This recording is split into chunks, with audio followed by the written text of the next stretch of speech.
Systemic sclerosis का ये scleroderma renal crisis, again वही टॉपिक आ गया, देख लीजिए आप इसको। कोलेजन डिपॉजिट होती है, रीनल वेस्कुलर इंजरी होती है, रीनल इस्कीमिया की वजह से रास एक्टिवेट होता है, रास एक्टिवेट होने से ब्लड प्रेशर रेज होता है, ये बता दिया मैंने आपको। Further increase damage to renal vasculature, और फीचर इसके क्या है, hypertensive emergency with end organ dysfunction. End organ dysfunction की एग्जांपल्स में उसमें एंसेफेलोपैथी और रेटल हेमरेज और वो बाकी सारी चीज़ें दी हुई हैं जो ब्रेन में आती हैं। खासतौर पे एंसेफेलोपैथी जो है वो उस वक्त तक रहती है। एंसेफेलोपैथी क्यों होती है इसमें, क्योंकि ब्लड प्रेशर जब रेज होता है तो परफ्यूजन ब्रेन की बढ़ जाती है। परफ्यूजन ब्रेन की बढ़ने से अगर उसमें कोई पहले एनोरिज्म या एवी मालफॉर्मेशन है वो तो फिर फटेगा और हेमरेज कर देगा, वो तो एक प्रीपोंडेंस उसकी ऑलरेडी मौजूद है। लेकिन अगर उस तरह की कोई चीज़, उसकी वेसल्स बिल्कुल इंटैक्ट है, कोई ऐसी मसले वाली बात नहीं है, तो फिर क्या होगा कि वो जो फ्लूइड है, ज़्यादा प्रेशर है ब्रेन के अंदर जो परफ्यूजन का, उसकी वजह से फ्लूइड जो है वो इंटरस्टिशियम में लीक करना शुरू करता है और ब्रेन में एडिमा होना शुरू, ब्रेन स्वेल होता है। तो कैल्वेरियम तो जो ये तो एक क्लोज स्पेस है, जो डॉक्ट्राइन है उसके मुताबिक आपको पता है कि तीन चीज़ें हैं, तीन चीज़ों में से एक बढ़ेगी तो दूसरी कम करनी पड़ेगी, अदरवाइज आप जो है वो कैल्वेरियम में क्लोज स्पेस है, तो उसके अंदर आप किसी भी एक चीज़ को, पेरेन्काइमा को, फ्लूइड को, या CSF को, या ब्लड को, इन तीनों चीज़ों को आप जो है बैलेंस आपको करना पड़ता है। तो कैल्वेरियम क्लोज स्पेस, और जैसे ही ब्रेन स्वेल होगा तो स्वेल होने से उसके हायर मेंटल फंक्शन खराब होने शुरू होते हैं। पेशेंट जो है वो, मैंने कई ऐसे देखे हैं जो इररेलेवेंट टॉक करना शुरू हो जाते हैं, और जो है उनका कॉग्निशन इम्पेयर हो जाती है, यानी कि उनको होश नहीं रहती कि वो कहाँ हैं, किस जगह पे हैं, आज क्या तारीख है, क्या बता, टाइम प्लेस एंड पर्सन का उनको ख्याल नहीं रहता है। इससे ज़्यादा कॉग्निशन डाउन भी हो सकती है, तो कॉग्निशन ज़्यादा डाउन हो तो फिर ज़ाहिर बंदा बेहोश हो जाता है। तो ये सारी चीज़ें उसमें आना शुरू हो जाती है। थ्रोम्बोसाइटोपिनिया बता दिया, माइक्रोएंजियोपैथिक हेमोलिटिक एनीमिया वो भी बता दिया। मैनेजमेंट इसकी क्या है, short acting ACE inhibitor captopril आपने देनी है, और वो नॉट अ कंट्राइंडिकेशन मैं आपको पहले बता चुका हूँ दिस टारगेट पॉपुलेशन में, नेफ्रोस्क्लेरोसिस वाले में, क्योंकि क्रेटिनिन जो है वो कॉमन ड्यूरिंग द इनिशिएशन के दौरान जो है वो क्रेटिनिन बढ़ती ही बढ़ती है, उसको आपने बॉदर नहीं करना। सिस्टेमिक स्क्लेरोसिस के आगे दो टाइप्स हैं, इसके बारे में मैं थोड़ा सा आपको इशारा दे चुका हूँ कि systemic scleroderma on head and distal upper extremity में, हेड और अपर एक्सट्रेमिटी, डिस्टल अपर एक्सट्रेमिटी में अगर स्क्लेरोडर्मा आ रहा है तो ये सिर्फ जो है लिमिटेड क्यूटेनियस फॉर्म है सिस्टेमिक स्क्लेरोसिस की। इसके अंदर रेनाल्ड फिनोमेना इंडिपेंडेंटली अपने तौर पर भी एक चीज़ है कि जिसके मल्टीपल कॉजेज हैं, जैसे वेजो ऑक्लूसिव क्राइसिस हो जाना, जैसे पॉलीसाइथीमिया है, जैसे जो है किसी को SLE हो जाए, रोमाटाइड आर्थराइटिस हो जाए, और कोई इन्फ्लेमेटरी डिजीज़ हो जिसमें वेसल जो है वो हाइपर सेंसिटिव हो जाती है और उस फेज में जाना शुरू हो जाती हैं। तो इंडिपेंडेंटली उसके अपने कॉजेज भी हैं, लेकिन एसोसिएटेड विद सिस्टेमिक स्क्लेरोसिस भी रेनाल्ड फिनोमेना है। और रेनाल्ड फिनोमेना की डेफिनेशन क्या है कि जो एक्सपोज्ड एरिया है, जैसे हैंड है और फीट हैं, अगर इन लोगों को आप सर्दी से एक्सपोज करते हैं तो उनके हाथ जो है वो पहले पेल होना शुरू हो जाते हैं, सफ़ेद होते हैं, फिर उसके बाद जो है वो ब्लू होना शुरू हो जाते हैं, उसके बाद वो उसके अंदर इस्कीमिक पेन आना शुरू हो जाती है, क्योंकि वेसल जो वहाँ की है वो कंस्ट्रिक्ट करवा के उनको ठंडा कर देती है, डिस्टल एरिया को। ठंडे से ये मुराद है कि वहाँ परफ्यूजन नहीं ठीक हो रही होती, तो जब परफ्यूजन ठीक नहीं हो रही होती तो वो सारा ख़राब हो जाता है निज़ाम। ठीक है जी। क्यूटेनियस टेलेंजेक्टेजियाज वो हम पहले आपको बता चुके हैं, पिक्चर भी दिखा चुके हैं कि टेलेंजेक्टेजियाज इसमें होते हैं, किस तरह के होते हैं और कैसे नजर आते हैं। पल्मोनरी आर्टेरियल हाइपरटेंशन ये भी बता चुके हैं आपको।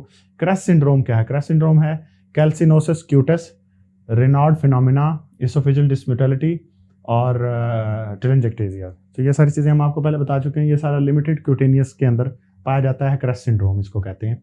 और एंटीसेंट्रोमियर एंटीबॉडी इसमें पाई जाती है। ये देखा गया है कि इस पॉपुलेशन की कंपैरिजन में इस पॉपुलेशन में एंटीसेंट्रोमियर एंटीबॉडी ज़्यादा एसोसिएटेड है, और बाकी ये दोनों ही चीज़ें सिस्टेमिक स्क्लेरोसिस में पाई जाती हैं। और इसका प्रोग्नोसिस उन्होंने गुड प्रोग्नोसिस नहीं लिखा, इसका बेटर प्रोग्नोसिस लिखा। दैट मीन्स के प्रोग्नोसिस इसका पुअर ही है पूरी डिजीज़ का, लेकिन आप you can just delay the progression of the disease. ठीक है, या आप सिम्टोमेटिकली इसको ज़्यादा बेहतरी से ट्रीट कर सकते हैं, और उसको ट्रीट करना थोड़ा मुश्किल है, और उसकी प्रोग्रेशन को हाल्ट करना या स्लो करना भी थोड़ा मुश्किल है। इसके अंदर क्या है, scleroderma on trunk and upper extremity, उसमें हेड और अपर एक्सट्रीमिटी थी, इसमें ट्रंक एंड अपर एक्सट्रीमिटी है। ठीक है, और इसमें मैं पहले बता चुका हूँ डिफ्यूज में इंटरनल ऑर्गन की इन्वॉल्वमेंट ज़्यादा होती है। स्क्लेरोडर्मा रीनल क्राइसिस आएगा, मायोकार्ड इस्कीमिया आएगा, इंटरस्टिशियल लंग डिजीज आएगी, और इसमें एंटी स्क्लेरोडर्मल 70 टोपोइसमरेज 1 एंटीबॉडी है, एंटी RNA पॉलीमरेज 3 एंटीबॉडी भी। RNA पॉलीमरेज भी वहीं पर पाया जाता है, जो क्या करता है, DNA को ट्रांसक्राइब करता है इनटू ट्रांसफर RNAs वगैरह। ठीक है, और इसका प्रोग्नोसिस वर्स है। उसके बाद हम चलते हैं जी, ये हमारे पास आ गई रेनाल्ड फिनोमेना की स्लाइड। रेनाल्ड फिनोमेना अभी हम थोड़ा सा इसको पढ़ रहे हैं, तो मैं इसको थोड़ा तसल्ली से ही बड़ा करके पढ़ाता चला जाता हूँ।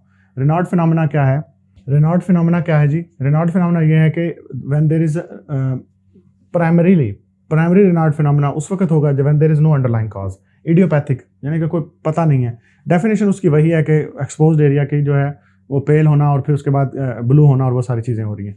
क्लिनिकल प्रेजेंटेशन इसमें 30 ईयर से कम वाली जो वुमन है, आप देखें वुमन में जो है वो फाइब्रोमस्कुलर डिस्प्लेजिया की इस पॉपुलेशन में प्रोपेंडेंसिटी ज़्यादा है।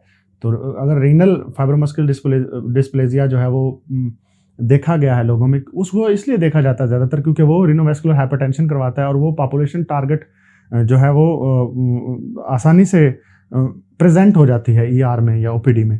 तो अगर इसी तरह हम देखें कि फीमेल जो है वो they are more prone to develop fibromuscular dysplasia, तो उसके अंदर जो वो वहाँ की बजाय और वेसल्स का फाइब्रोमस्कुलर डिस्प्लेजिया जो है वो रेनॉल्ड फिनोमेना के तौर पे सिर्फ प्रेजेंट करेगा। ठीक है, तो इसमें ज़्यादा आपने याद रखना कि प्रोपेंडेंसिटी इसकी ज़्यादा है।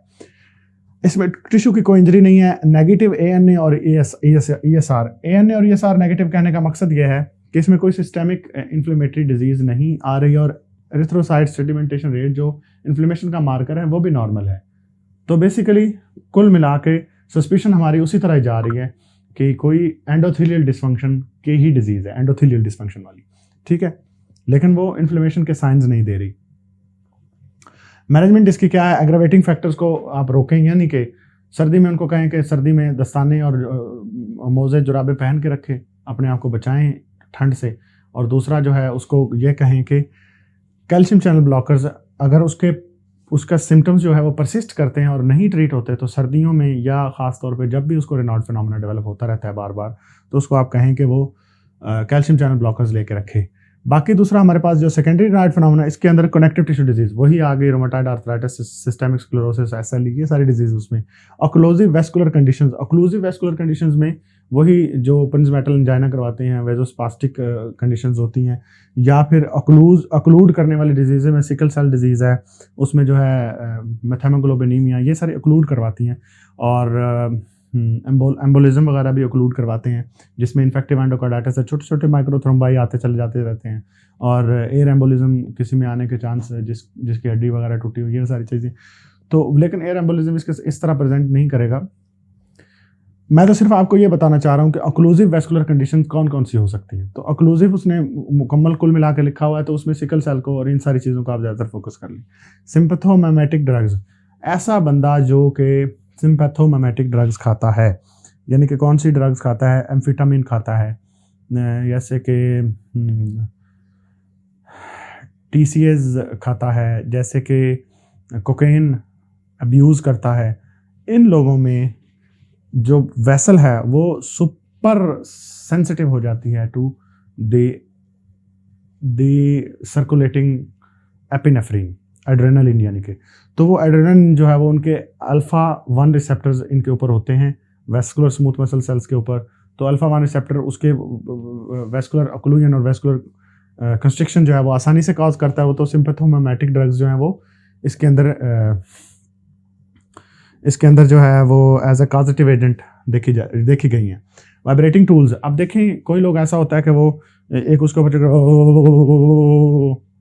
ऐड लगा दिए कि हो जी इससे वेट कम होता है, वेट लूज होता है जी आपके पट्टे, ऐसा कुछ भी नहीं होता। मुझे ज़ाहिर है उन प्रोडक्ट्स का कोई ऐसा वो नहीं है, बहुत ज़्यादा एक्सपीरियंस या एक्सपोजर नहीं है, मैं उनको कुछ कंडेम भी नहीं करना चाहता। लेकिन मैं आपको ये बताना चाहता हूँ कि अगर आप किसी जैसे हाथ जैसी ये है, इसको आप बार बार ऐसे करवाते रहेंगे, तो इसके अंदर जो वेसल्स हैं, उसके अंदर जो मसल्स हैं, उसके अंदर जो स्मूथ मसल्स वो सारे हैं वो सुपर सेंसिटिव हो जाते हैं। वो ऐसे खामखा उसकी वाइब्रेशन को, आपको पता है आप कभी वाह देर तक बाइक चला रहे हैं या बाइक को तेज़ चला लें तो आपके हाथों में से वो वाइब्रेशन आना, और वो जब आप उतार के बगैर दस्ताने के, अगर आपने ग्लव्स के बगैर आपने चलाई है बाइक, तो आप उतर के नीचे देखेंगे तो आपका हाथ काफ़ी देर तक 15-20 मिनट तक हो सकता है वैसे वाइब्रेट ही करता रहे।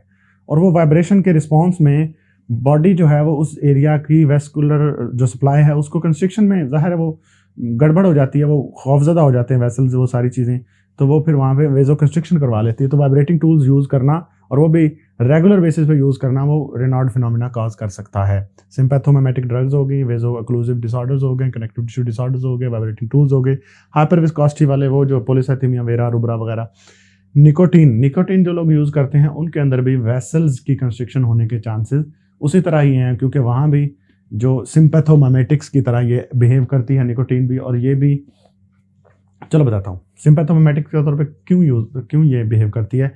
क्योंकि सिंपैथेटिक विंग हो ऑटोनोमिक का या पैरासिम्पैथेटिक विंग हो, जो प्री गैंग्लियोनिक फाइबर है उसके एक्सॉन के एंड पे प्री सिनेप्टिक मेम्ब्रेन पे सिर्फ और सिर्फ निकोटीन ही रिलीज हो रही होती है।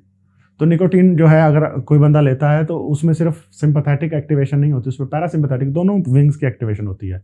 इसलिए कई लोगों को आपने देखा होगा कि जब तक सिगरेट नहीं पीते तो वो स्टूल पास नहीं कर पा रहे होते हैं, उनको बावल मूवमेंट नहीं आ रही होती, तो बड़ा बोझल फील करते हैं। फिर सिगरेटें 1-2 सिगरेटें पी के उसके बाद वो कहते हैं, क्योंकि वो वहाँ पे पैरासिम्पैथेटिक जो है वो जो गट को मोबिलाइज करने वाली जो विंग है वो निकोटीन के जरिए से उसको मोबिलाइज कर रहे होते हैं। और साथ ही आपने देखा होगा कि उनके होंठ कांपना, अगर ज़्यादा सिगरेटें पिए तो होंठ कांपना, मूड एलिवेट हो जाता है और वो ऐसे ऐसे करने लग जाते हैं। तो वो सिंपैथेटिक विंग भी साथ ही एक्टिव, फाइट फ्लाइट भी साथ, और साथ ही पैरासिम्पैथेटिक भी। यही तो निकोटीन का एक कमाल है। तो यूजुअली मैन एज 40 से ज़्यादा वाले जो है symptoms of underlying disease, tissue injury और digital ulcers, abnormal nail fold capillary examination.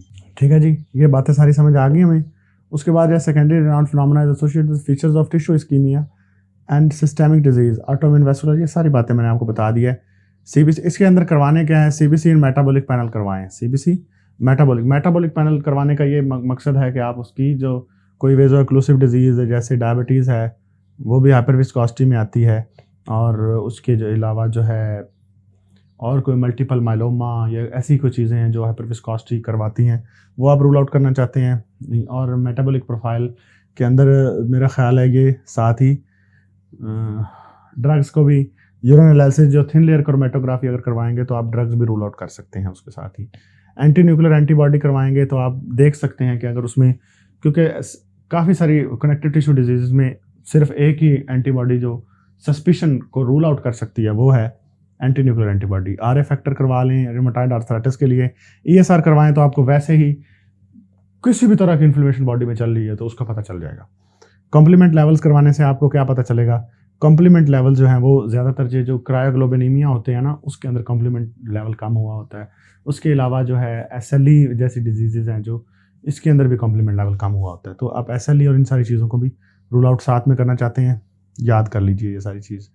अच्छा, मिक्स कनेक्टिव टिश्यू डिजीज़ है, ये ऐसी डिजीज़ है जिसमें features of SLE, systemic sclerosis और पोलीमायोसाइटिस, इन तीनों के फीचर्स इकट्ठे आते हैं। तो इसकी एपिडेमोलॉजी ये है कि common in young women, most common cause of death is pulmonary hypertension. जाहिर है एसएलई भी पल्मोनरी हाइपरटेंशन करवाती है, सिस्टेमिक स्क्लेरोसिस भी करवाती है, और ये सारे जो हैं सिस्टेमिक डिजीज़ में ज़्यादातर आपको क्या देखने मिलता है, आपको ज़्यादातर वो देखने मिलता है, क्या उसको कहते हैं, पल्मोनरी हाइपरटेंशन मिलती है। और एंड पे जो पेशेंट है वो पल्मोनरी हाइपरटेंशन की वजह से, राइट हार्ट फेलियर की वजह से फिर वो कॉर पल्मोनल में जाता है और हार्ट फेलियर से फौत हो जाता है। ट्रीटमेंट जो है सिस्टेमिक ग्लूकोकॉर्टिकॉइड्स, आप पेशेंट को क्या देते हैं, ग्लूकोकॉर्टिकॉइड्स देते हैं ताकि जो उसकी डिजीज़ की जो सिस्टेमिक इन्फ्लेमेशन है उसको हॉल्ट किया जा सके, या फिर साथ में डीमार्स भी देते हैं। आप देखिए जो ग्लूकोकॉर्टिकॉइड्स हैं वो बेसिकली ब्रिजिंग थेरेपी के तौर पे यूज़ होते हैं 3 से 4 वीक्स तक। जब तक डीमार्स का असर नहीं आता तब तक हम इसको ब्रिज के तौर पे यूज़ करते हैं कि सिस्टेमिक इन्फ्लेमेशन के साइंस को कम कीजिए और पेशेंट का जो एक्यूट फ्लेयर है वो थोड़ा सा दबा रहे। और मेथोट्रेक्सेट जो है वो जब तक असर नहीं करती, जब वो असर करना शुरू कर देगी तो फिर हम इसको टेपर करके ग्लूकोकॉर्ड को ख़त्म कर देंगे, क्योंकि इसके अपने बहुत से साइड इफ़ेक्ट्स हैं। और जो कुशिंग और ऑस्टियोपोरोसिस और माइल्जियाज और मायोपैथीज़ और ये सारी बड़ी सारी चीज़ें ये मायोपैथीज़ वगैरह करवाती है। मिक्स कनेक्टिव टिश्यू डिजीज़ जो है वो ऑटोइम्यून डिसऑर्डर है, इसमें तीनों के साइंस आते हैं। इसमें रेनाउड फिनोमेना होता है, हैंड फिंगर स्वेलिंग होती है। ये जो सारे हैं जो डायग्नोस्टिक क्राइटेरिया, ये पहली 4 चीज़ें हैं। देखिए रेनाउड फिनोमेना सिस्टेमिक स्क्लेरोसिस का साइन हो गया। हैंड फिंगर की जो स्वेलिंग है वो रूमेटॉइड आर्थराइटिस वाला या एसएलई का साइन हो गया। एसएलई में भी क्योंकि आर्थराइटिस होता है तो वो उसमें भी जॉइंट स्वेलिंग होती है, और साइनोवाइटिस भी उसमें उसी तरह ही होता है जैसे एसएलई में होता है। ठीक है जी। और इन्फ्लेमेटरी मायोपैथीज तो आपको पता है पोलीमायोसाइटिस में होता है, तो मसल भी गया है, जॉइंट की swelling just like rheumatoid arthritis या एसएलई के टाइप की, और जॉइंट सॉफ्ट हैं और स्वोलन हैं। और उसके अलावा रेनाउड फिनोमेना भी इसमें प्रेजेंट हो रहा है। तो लेकिन पेशेंट मरता किस, डायग्नोसिस में हमें ये 4 चीज़ें मिलती हैं, और पेशेंट की डेथ जो है वो पल्मोनरी हाइपरटेंशन से एसोसिएट की गई। इसमें मैलर और डिस्कॉइड रैश मिल सकता है, SLE वाला टिपिकल रैश जो है, और माइल्ड CNS और रीनल डिजीज। इसमें आपको एंटी-ह्यूमन राइबोन्यूक्लियोप्रोटीन मिलेगी। एंटी-ह्यूमन राइबोन्यूक्लियोप्रोटीन्स का काम होता है स्प्लाइसोसोम के अंदर। स्प्लाइसोसोम समझते हैं? दिखा देता हूँ, ये देखें, ये स्प्लाइसोसोम है, एक्सॉन्स को रहने देता है, इंट्रॉन्स को निकाल देता है। एक्सोन्स वो पोर्शन है जिससे जिस एक्सोन्स को मिला के हम मल्टीपल जीन, एक जीन से मल्टीपल प्रोटीन्स वो निकालने की कोशिश करते हैं। और ये जो स्नर्व्स प्रोटीन्स है ना, ये बेसिकली ह्यूमन राइबोन्यूक्लियर प्रोटीन है, और स्नर्व्स जो हैं वो ये वाली स्नर्व्स पड़ी हैं, तो ये स्प्लाइसोसोम बनाने में मदद देती हैं। और DNA का जो इंट्रॉन वाला पोर्शन है उसको ये बाइंड करके तो उसके अंदर से ऐसे लूप करके बाहर लेके जाती हैं, और इसके खिलाफ जो एंटीबॉडी बनती है वो फिर मिक्स कनेक्टिव टिश्यू डिसऑर्डर, उसमें एंटी न्यूक्लियर एंटीबॉडी जाहिर है, of course anti nuclear antibody the most notorious and present everywhere वाली एंटीबॉडी, ये तो आनी है। तो RF फैक्टर भी आ जाएगा, एंटी-CCP भी आ जाएगा, एलिवेटेड क्रेटिन काइनेज किस वजह से आएगा, क्योंकि पोलीमाइसाइटिस के फीचर भी हैं, और एनीमिया साइटोपेनिया भी। अगर इन सारी चीज़ों के मिक्स फीचर आपको आएँ और साथ में एंटी ह्यूमन राइबोन्यूक्लियर प्रोटीन भी मिल जाए, तो आप इसको लेबल कर दें कि ये मिक्स कनेक्टिव टिश्यू डिसीज़ का पेशेंट है। देने आपने डिमांड्स हैं और उसको ब्रिज करना है विद स्टेरॉइड्स। ठीक है जी। SLE, खूबसूरत टॉपिक आ गया जी, SLE सारा का सारा। देखें इसमें फीचर्स ये हैं, सिरोसाइटिस है, ओरल अल्सर्स हैं, आर्थराइटिस है, फोटोसेंसिटिविटी है, ब्लड डिसऑर्डर्स हैं, रीनल डिसऑर्डर्स हैं, ANE anti nuclear antibody positive है। हम इसके ना फीचर्स यहाँ पे देखते हैं ज़रा। लें जी बच्चों, ये आपके पास है SLE का, माउथ एंड नोज के अल्सर्स आ रहे हैं, लंग्स के अंदर आपको प्लूराइटिस मिल रहा है, न्यूमोनाइटिस मिल रहा है, पल्मोनरी एम्बोलाई भी मिल रहे हैं, पल्मोनरी हेमरेज भी मिल रहा है। लंग्स के ये हैं, इसके अंदर प्लूराइटिस और प्लूरल एफियन भी इंक्लूडेड होती है। ठीक है, इन दोनों पिक्चर्स को आप देख लें, गौर करें ज़रा इनके ऊपर, ये देखें। ठीक है जी। और इसके अंदर स्किन के अंदर ये यहाँ पे जो बटरफ्लाई डैश है, इस जगह पे बटरफ्लाई टाइप का ऐसे करके बटरफ्लाई, ये बटरफ्लाई बनी हुई है, ये बटरफ्लाई, ये रही बटरफ्लाई, ये बटरफ्लाई, पूरे बटरफ्लाई रैश बना हुआ है। ठीक है जी। हार्ट के अंदर सिरोसाइटिस है, एंडोकार्डाइटिस है, एथेरोस्क्लेरोसिस है, फाइब्रस सैक बनेगी, पेरिकार्डियल एफ्यूजन बन जाएगी। उसी तरह लंग्स के अंदर भी प्लूराइटिस है, न्यूमोनाइटिस है, यानी कि कोई भी, न्यूमोनाइटिस का मतलब है सेल की इन्फ्लेमेशन, प्लूरा जो उसके लेयर है उसकी इन्फ्लेमेशन, प्लूमोनरी एम्बोलाई, प्लूमोनरी हेमरेज, किसी भी तरह की जो ये जो सीरस मेम्ब्रेन्स को, हार्ट के और लंग्स के हर सेल्स को इन्वॉल्व कर रहे हैं। एब्डोमिनल पेन इसमें सीवियर होगी, और एब्डोमिनल पेन जो है वो किडनी की वजह से हो सकती है, और गट के इन्वॉल्वमेंट की वजह से भी हो सकती है, मोस्टली किडनी की वजह से होती है। Blood anemia, high blood pressure इसके अंदर आता है, और मसल जॉइंट पेन्स और आर्थराइटिस और सोलन जॉइंट्स आते हैं। ठीक है जी। किडनी इन्वॉल्व होगी, hair loss, high grade fever, abnormal headaches. यहाँ पे आप देखें, इसको हम छोटा कर लेते हैं और इस पिक्चर को अब मैडम, न्यूरोलॉजिकल कॉम्प्लिकेशन 50% लोगों में आती है, उसमें कॉन्स्टिट्यूटिव सिम्टम है, फीवर है और हेडेक्स वगैरह आती है। पेरिकार्डाइटिस और पेरिकार्डियल एफ्यूजन भी आ गई, प्लूरल एफ्यूजन, प्लूरल पेरिकार्डाइटिस 40% लोगों में। ये सारी चीज़ आप देखते चले जाएं, 40% लोगों में। रीनल कॉम्प्लिकेशन जो है वो 30% लोगों में, गैस्ट्रोइंटेस्टाइनल 50% लोगों में। जो गैस्ट्रोइंटेस्टाइनल है उसकी वजह से एब्डोमिनल पेन हो रही होती है। हेमेटोलॉजिकल कॉम्प्लिकेशन जो है उसमें वही वाले हेमोलिसिस हो गया, और जो है प्लेटलेट का डिस्फंक्शन हो गया, वो सारी चीज़ें इसमें। अच्छा, हमारे जो रिलेटेड रिमेटोलॉजी के वो है आर्थराइटिस और मस्कुलोस्केलेटल कॉम्प्लिकेशन। 85% लोगों में SLE आर्थराइटिस के साथ प्रेजेंट करती है। रेनाल्ड फिनोमेना भी इसमें आता है, तो गौर कीजिए। हाथों से आप शुरू कर लें, रेनाल्ड फिनोमेना आ गया, यहाँ जाएँ ब्रेन में तो न्यूरोलॉजिकल डिस्फंक्शन आ गया, नोज़ पे जाएँ, यहाँ पे जो है क्यूटेनियस रैश, बटरफ्लाई आ जाएगा, ये डिस्कॉइड रैश उंगलियों पे भी आता है। ठीक है। उसके बाद हार्ट को इन्वॉल्व किया, लंग को इन्वॉल्व किया इसने, और किडनीज़, और इसको भी इन्वॉल्व कर लिया, गट को भी। किडनीज़ की इन्वॉल्वमेंट इसकी होती है जब तो उसमें रेनल फेलियर होता है SLE का, उसमें ल्यूपस नेफ्राइटिस उसको कहते हैं, और उसके अंदर हाइपोकम्प्लीमेंटेनीमिया और बाकी सारी चीज़ें होना शुरू हो जाती हैं। आगे हमारे पास SLE arthritis, migratory symmetric poly articular migratory arthritis होगा। ये नी जॉइंट के बाद एल्बो आ गई है, ये हिप्पा आ गए, छोटे जॉइंट्स आ गए, तो ये पॉली आर्टिकुलर होता है और सिमेट्रिक होता है। सिमेट्रिक का ये मतलब है कि दोनों साइडों पे बराबर जॉइंट्स को इन्वॉल्व करता चला जाता है। और कंपनी में ब्रीफ मॉर्निंग स्टिफनेस, थोड़ी सी मॉर्निंग स्टिफनेस भी इसमें होती है। जॉइंट अफेक्टेड जो ज़्यादातर knee, carpal joints, joints of fingers, x-ray जो है, no evidence of joint destruction इसमें। जॉइंट डिस्ट्रक्शन नहीं होती क्योंकि ये जो है ज़्यादातर सीरम की डिजीज़ है, serum systemic lupus एरिथेमेटोसिस।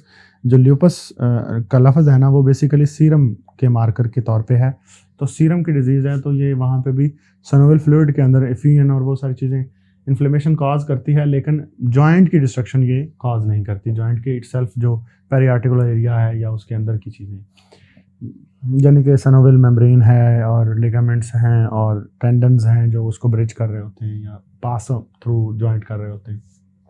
CNS manifestations, SLE के अंदर सीएनएस की जो मैनिफेस्टेशन है वो कहाँ से रूट होती हैं, वो होती है वेस्कुलाइटिस से रूट। तो बेसिकली एसएलई जो है ना वो ज़्यादातर उसका जो आप पिक्चर गौर करेंगे तो वो आपने ये याद रखना है कि वो वेस्कुलाइटेड ही है ज़्यादातर। तो जहाँ भी कोई भी कॉज कर रही होगी ना डिजीज़, वो वेस्कुलाइटिस के तौर पे ही बिहेव कर रहा होगा। तो ब्रेन के अंदर वेस्कुलाइटिस करवाएगा, थ्रोम्बो एम्बोलिक डिजीज़ हो जाएगी, एंटीफॉस्फोलिपिड सिंड्रोम के तौर पे, क्योंकि इसके अंदर और उसके अंदर जो है वो एक एंटीबॉडी एक किस्म की जो है जिसे लूपस एंटीकोगुलेंट कहते हैं, वो दोनों में सेम होता है। तो सीजर्स करवा सकता है। वेस्कुलाइटिस जो है ना इन्फ्लेमेशन वेसल्स की होगी तो पेरेन्काइमा इरिटेट होगा तो सीजर्स हो जाएंगे, और कॉर्ड के अंदर ट्रांसवर्स माइलाइटिस भी इसके साथ एसोसिएटेड है। इसके डिफरेंशियल डायग्नोसिस में बेचेट डिजीज़ है, बहचट डिजीज़, बहचट जो सी को अगर किसी ने चे पढ़ा तो समझ लीजिए कि टर्किश नेम है, क्योंकि टर्किश में आ बे चे जे, ठीक है, ए बी सी को वो चे पढ़ते हैं, आ बे, और ए को ए नहीं पढ़ते, ए को आ पढ़ते हैं, आ बे चे जे, ऐसे उसकी अल्फ़ाबेट्स होते हैं सारे। तो अगर किसी ने इसको यहाँ पे ऐसे नीचे ऐसे डूडी सी डाल दी और ये इसको सी को ची पढ़ा तो ये बहचट डिजीज़ बनती है। तो बहचट डिजीज़ टर्किश है। टर्किश वालों ने ये ऑब्जर्व किया कि आंखों में कंजक्टिवाइटिस और ओरल में वो और जेनिटल अल्सर अगर किसी में बने और वो वेस्कुलाइटिस हो, वेस्कुलाइटिस की वजह से ये सारा हो रहा हो, तो आप समझ लीजिए कि वो बहचट डिजीज़ है और ये स्मॉल वेसल वेस्कुलाइटिस है। ये उसका डिफरेंशियल डायग्नोसिस है। एसएलई का जो यूबर्ट का टेबल है वो ये देखें, constitutional fever, weight loss, symmetric migratory arthritis बढ़ चुके हैं, बटरफ्लाई रैश, फोटोसेंसिटिविटी पढ़ चुके हैं, सीरोसाइटिस भी हम पढ़ चुके हैं। ये जो सारा का सारा सीरस मेम्ब्रेन्स हैं प्लूरल और पेरिकार्डियल, उसके अंदर उसकी इन्फ्लेमेशन हो जाती है, सीरोसाइटिस को कहते हैं। थ्रोम्बोएम्बोलिक इवेंट्स में हम पढ़ चुके हैं। वेस्कुलाइटिस जब होता है तो जाहिर है एंडोथेलियल डिसफंक्शन होना है तो थ्रोम्बोएम्बोलिक इवेंट, थ्रोम्बोसिस भी होना है, और वो थ्रोम्बोसिस टूट के जब कहीं और जाके डिसलॉज होकर लगता है तो उसको एम्बोलिक फिनोमेना भी कहते हैं। ये सारी चीज़ें उसमें होनी। न्यूरोलॉजिकल कॉग्निटिव डिसफंक्शन है, hemolytic anemia, thrombocytopenia, leukopenia. Hemolytic anemia भी है, कॉम्प्लीमेंट ज़्यादा यूज़ हो रहे हैं, मेम्ब्रेन अटैक कॉम्प्लेक्सेस बन रहे हैं, वो तोड़ते चले जा रहे हैं, सेल्स को तोड़ेंगे, थ्रोम्बोसाइट्स को तोड़ेंगे। ल्यूकोपेनिया भी करवा देता है। हाइपोकम्प्लीमेंटेमिया, जाहिर है कॉम्प्लीमेंट जब यूज़ हो जाएंगे तो C3 और C4 कम्प्लीमेंट भी कम हो जाएंगे। ये इसका डायग्नोस्टिक क्राइटेरिया में ये C3 और C4 लेवल हम करवाते होते हैं हमेशा जब भी आपने SLE को डायग्नोज करना है। ल्यूपस नेफ्राइटिस इवन आपके पास जब प्रेजेंट करता है तो आप C3 C4 को करवाते हैं चेक, और इसके साथ आप जो है मेन जो असल डायग्नोसिस के टेस्ट हैं वो हैं ANA और एंटी डबल स्टैंडर्ड DNA और एंटी स्मिथ एंटीबॉडीज। ये स्पेसिफिक हैं और वो सेंसिटिव है, ठीक है। तो रीनल इन्वॉल्वमेंट प्रोटीन यूरिया और एलिवेटेड क्रेटिनिन के साथ होगी। प्रोटीन यूरिया आएगा और एलिवेटेड क्रेटिनिन के साथ प्रेजेंट करेगा ये। साइक्लोफॉस्फामाइड फॉर SLE, अगर आप जब SLE होती है तो उसकी first line drug of choice जो है वो साइक्लोफॉस्फामाइड है। उसके जो है साइड इफेक्ट ये हैं कि हेमरेजिक सिस्टाइटिस ये करवाती है, सबको पता रहता है। हेमरेजिक सिस्टाइटिस के साथ ये ब्लैडर कार्सिनोमा भी करवाती है। स्टेरिलिटी, यानी कि ये जो स्पर्म की मोटिलिटी है या एपिडिडमिस की जो अंदर की एपिथेलियल लाइनिंग है उसको भी ख़राब करती है। माइलोसप्रेशन भी कॉज करेगी, यानी कि ये सेल्स के, क्योंकि साइटोटॉक्सिक ड्रग है ना, तो स्टेरिलिटी हो जाएगी स्पर्म डिसफंक्शन से और उसकी मोटिलिटी के डिसफंक्शन से, अंदर की सिलिया की भी मोटिलिटी गई, और क्योंकि इसके अंदर भी सिलिया ही होता है तो वैसे ऐसे करके तैर रहा होता है बेचारा मछली, क्योंकि हम पहले मछली थे, एम्फीबियन से आए हैं ना, तो हम मछली थे। स्पर्म जो है वो मछली की तरह रहता है, पानी में रहता है, तैरता रहता है। तो माइलोसप्रेशन भी उसी तरह ही है कि क्योंकि साइटोटॉक्सिक ड्रग है तो वो जो GM-CSF है, granulocyte monocyte colony stimulating factor है, उसको भी तबाह डिसरप्ट करता है। तो माइलोसप्रेशन कॉज कर ली इसने, स्टेरिलिटी कॉज कर ली इसने, हेमरेजिक सिस्टाइटिस कॉज कर लिया इसने, ब्लैडर का कैंसर कॉज कर लिया। उसको बचाने के लिए हम क्या करते हैं कि हम इसको चाहते हैं कि ज़्यादातर ये यूरिनरी ट्रैक्ट्स के अंदर रुका ना रहे, ये वॉश होता रहे और तेज़ी से जाता रहे। तो हम प्लेंटी ऑफ फ्लूइड्स पियेंगे और बार बार वॉशरूम जाएंगे, अवॉइड करेंगे, ताकि ब्लैडर को हम फिल करके रखना नहीं चाहते, क्योंकि जितनी देर तक ज़्यादा इसका जो ब्रेक डाउन प्रोडक्ट है साइक्लोफॉस्फेमाइड का जो लीवर किडनी से रिलीज़ होता है वो वही टॉक्सिन के तौर पे बिहेव करता है और वही कैंसर और हेमरेजिक स्टेटस दोनों कॉज करता है। तो उसको बाइंड करने के लिए मीसना होता है, एक चिलेटर एजेंट है ये, उसके साथ अगर हम लेना शुरू कर दें तो वो फिर जब किडनी से दोनों रिलीज होते हैं तो एक दूसरे के साथ बगलगीर हो जाते हैं और इनकी टॉक्सिसिटी साइक्लोफॉस्फेट की ऑलमोस्ट कम या ख़त्म हो जाती है। तो हमेशा याद रखिए, अगर कोई बंदा या कोई बच्चा या बच्ची आपके इर्द गिर्द बहुत ज़्यादा टॉक्सिक है तो उसको कहें कि वो अपनी सेटिंग करे या फिर शादी कर ले। तो जैसे ही वो बगलगीर हो गए एक दूसरे के साथ तो टॉक्सिक नहीं रहेंगे, इजी हो जाएंगे, प्यारे बच्चे बन जाएंगे। ठीक है जी। एंटी फॉस्फोलिपिड सिंड्रोम है, वीनस और आर्टीरियल थ्रोम्बोएम्बोलिज्म, ये उसी तरह का। देखें जी, इसमें दो डायग्नोस्टिक क्राइटेरिया है, वीनस और आर्टीरियल थ्रोम्बोएम्बोलिज्म इसमें ज़रूरी है, और 2 प्रायर प्रेगनेंसी अनइंसिडेंटल प्रेगनेंसी के लॉसेज जो हैं, अनएक्सप्लेन्ड एम्ब्रियोनिक और फीटल लॉसेज, ये इसमें आना, प्री मैच्योर बर्थ भी, क्योंकि अगर ये फीटल लॉस नहीं होता तो थोड़ी सी देर तक अगर बच्चा वायबल रहता भी है तो प्री मैच्योर बर्थ उसमें हो जाएगी। और प्लेसेंटल इनसफिशिएंसी तो इस वजह से होती है क्योंकि एंटी फॉस्फोलिपिड सिंड्रोम का मतलब ही ये है कि जो फॉस्फोलिपिड मेम्ब्रेन में पाया जाता है उसके खिलाफ एंटीबॉडी है।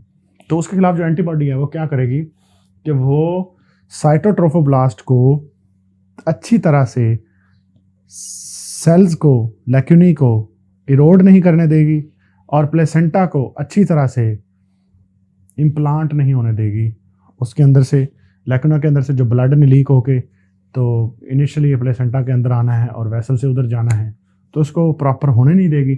जब वो होने देगी तो प्रेगनेंसी के लॉसेस, प्लेसेंटल इनसफिशिएंसी, जिससे फिर एक्लेम्शिया प्रीक्लेम्शिया डेवलप हो जाएगा। डीप वेनस थ्रोम्बोसिस, जाहिर है एंडोथेलियल डिसफंक्शन इससे होता है। एंटी फॉस्फोलिपिड, ओहो कितना प्यारा नाम है। आपको याद होगा हमने एफएससी में भी पढ़ा था कि membrane is a phospholipid bilayer. ये वाली तस्वीर याद आ रही है किसी को? शाबाश, अगर याद आ रही है तो बहुत अच्छी बात है। मेम्ब्रेन जो है, सेल मेम्ब्रेन जो है वो फॉस्फोलिपिड बाइलेयर होता है। तो ये जो फॉस्फोलिपिड है इसके खिलाफ ही तो एंटीबॉडी है। तो इसके खिलाफ एंटीबॉडी है तो ये एंडोथेलियल सेल्स में भी पाया जाता है, तो एंडोथेलियल डिसफंक्शन करवाता है। और थ्रोम्बो एम्बोलिज्म कहाँ का? Pulmonary embolism. डीप वेन का एम्बोलिज्म, वहाँ का थ्रोम्बोसिस। डीप वेन में थ्रोम्बोसिस होता है और वही थ्रोम्बोसिस जो है वो उसका क्लॉट डिसलॉज होके कहाँ जाएगा? वेन्स का जो है वो राइट हार्ट में जाता है, राइट हार्ट को क्रॉस करता है तो लंग्स में जाता है, लंग्स में जाता है तो पल्मोनरी एम्बोलिज्म हो जाता है। और पल्मोनरी एम्बोलिज्म होता है तो वो पेशेंट जो है वो जाता है इनटू ऑब्स्ट्रक्टिव शॉक, ऑब्स्ट्रक्शन में, और हार्ट जैसे इस तरह चोक हो जाता है। जैसे आपने कभी देखा होगा कि नलका जो है पानी नहीं उठा रहा जी, चोक हो गया, क्योंकि उसमें कई जगह से थोड़ा सा पाइप टूट जाता तो वहाँ से एयर लीक होती तो एंटर हो जाती, तो उसको एयर एम्बोलिज्म हो जाता है काइंड ऑफ। या मोटर पानी नहीं उठा रही तो उस कई दफ़ा वो चोक हो जाती, चल रही है, पानी को खींच रही है ये, लेकिन उसका जोर कोई काम नहीं कर रहा क्योंकि आगे एयर पड़ी हुई है। तो आपको याद होगा कि अगर एयर नीचे पड़ी हो, एक तो ये होना कि नीचे पाइप में कहीं एयर आ जाए तो फिर तो उसको निकालना बड़ा मुश्किल हो जाता है। लेकिन कई दफ़ा ऐसा होता है कि नलके का पानी नीचे चला जाता था और हम उसको करते रहते पानी आता नहीं था। तो फिर वो हमें बड़े बुजुर्ग समझाते थे जिनको तजर्बा हो जाता था इस बात का कि पहले इसमें ला के पानी डालो, फिर कॉलम पूरा करो। कॉलम पूरा करोगे तो उसका चोक खत्म हो जाएगा, यानी कि उसका एयर एम्बोलिज्म खत्म हो जाएगा और फिर वो पानी उठाना शुरू कर देगा। उसी तरह ही पल्मोनरी एम्बोलिज्म जब होता है तो लंग जो है वो, फिर लंग की बड़ी वेसल चोक होगी तो हार्ट, क्योंकि हार्ट का पैरेलल नहीं, सीरीज में सर्किट है उसके साथ, तो उसका जो सीरीज का सर्किट है वो भी चोक हो जाएगा, हार्ट चोक हो जाता है। तो जैसे हार्ट चोक होता है, हार्ट चोक होने से फिर जो है इस्कीमिक स्ट्रोक या ट्रांजिट इस्कीमिक अटैक भी जो है हार्ट के साइंस भी आते हैं। और यही एम्बोलस जो है वो अगर ब्रेन में जाएगा, किसी में टॉफ हो, किसी में वो जो है पेटेंट फोरामेन वेली हो या कुछ हो, तो वो लेफ्ट हार्ट से गुजर के फिर ऊपर भी जा सकता है। ट्रांजिट इस्कीमिक अटैक मुझे समझ नहीं आई कि ये जो है शायद फिर एओर्टा में भी बनता होगा एंडोथेलियल डिसफंक्शन से डिसलॉज होके, नो आइडिया। मैं इस बारे में पढ़ के फिर आपको दोबारा से इसको मैं तिश्ना नहीं छोड़ूंगा, मैं दोबारा इसके ऊपर काम करूंगा, ठीक है जी। अच्छा जी, serology for 1 to 3 antiphospholipid antibodies must be positive. 1 of 3, 3 इसमें होती हैं एंटीबॉडीज, 3 किस्म की, anti cardiolipin, anti beta 2 microglobulin और ल्यूकस एंटीग्लोबुलिन। लिखा होगा यहाँ पे कहीं, देख लेते हैं हम। हाँ, ये लिखा हुआ है लूपस एंटीकोगुलेंट है, ये वो एंटीकोगुलेंट है जो वीडीआरएल पॉजिटिव भी इसको फॉल्स पॉजिटिव करवाता है, जिसमें लूपस एंटीकोगुलेंट होता है वो वीडीआरएल पॉजिटिव होते हैं। ठीक है, पैराडॉक्सिकल एपीटीटी प्रोलॉन्गेशन, तो ये एपीटीटी को भी प्रोलॉन्ग करवाते हैं lupus anticoagulants, not reversed on plasma mixing studies. अब इसमें ये होता है कि लूपस एंटीकोगुलेंट अगर होगा तो एपीटीटी जब प्रोलॉन्ग होता है ना, तो हम क्या करते हैं, हमें ये लगता है कि इसमें फैक्टर जो है 8, 7, 9 या उन लोगों की जो इंट्रिंसिक पाथवे के ऊपर वाले होते हैं, उनके वो वाले फैक्टर जो हैं उनकी कमी की वजह से ये हो रहा है। तो फिर हम क्या करते हैं, वो हीमोफीलिया वाले पेशेंट के अंदर नॉर्मल पेशेंट का सीरम मिक्स करते हैं। जब मिक्स करते हैं तो वही ब्लड, वही प्लेटलेट्स जो पहले काम नहीं करना चाह रहे थे, अगेन वही बात है हाथ कंगन को आरसी क्या, कि आपके पास सामने ब्लड है दोनों के, आप एक हेल्दी ब्लड उसमें डाल के मिक्स करके देखो, आप देखते हो कि वो जब मिक्स उसमें करते हैं तो वही ब्लड जो पहले क्लॉट नहीं हो रहा था, उसके सीटीबीटी प्रोलॉन्ग था या एपीटीटी प्रोलॉन्ग था, अब वही ब्लड जो है वो उसके अंदर मिक्स होना शुरू हो गया और वो क्लॉट होना शुरू हो जाता है।